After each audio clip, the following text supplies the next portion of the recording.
issues, the fishery issues that is highly relevant to our country, which is the overfishing, and we are going to present. Bulong. Bulong.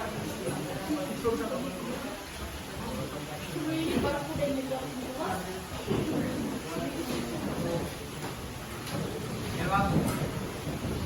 Dati, ma'am. Start na. Uy, dot! Dot!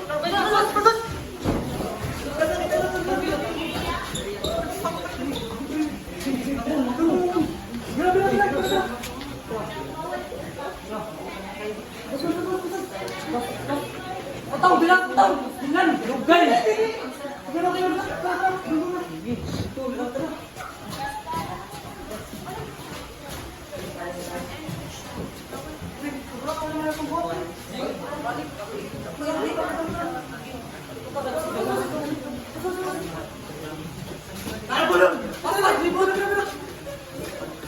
Pas.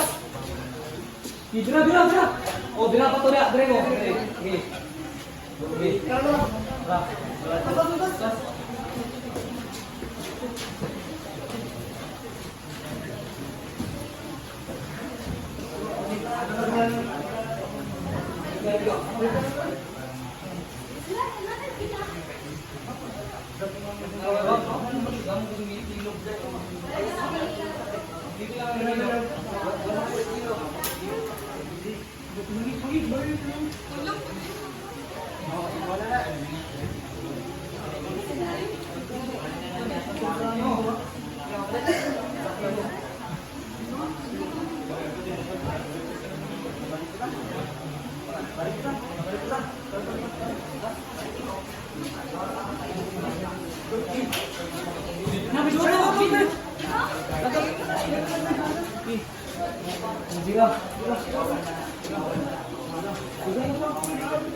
Ito, ano tingnan mo ito?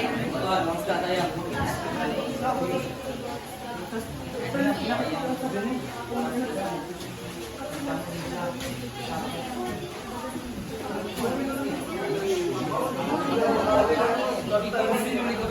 Thank you for that information.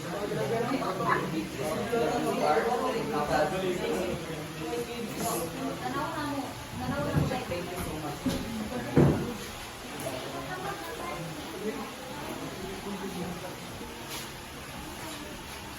Excuse me, sir.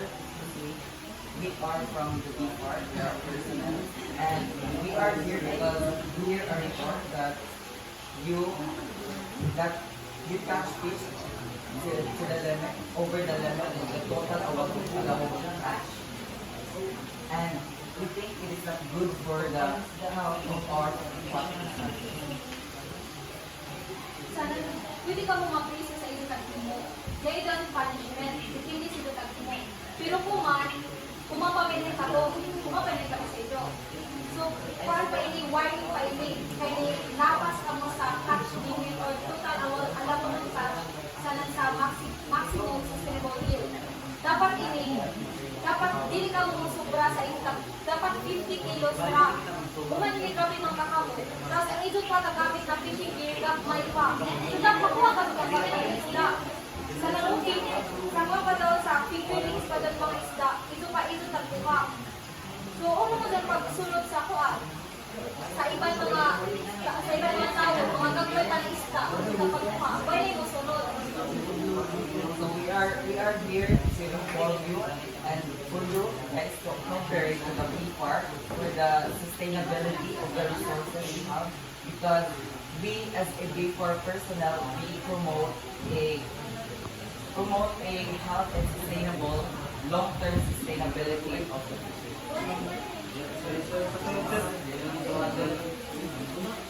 Thank you so much.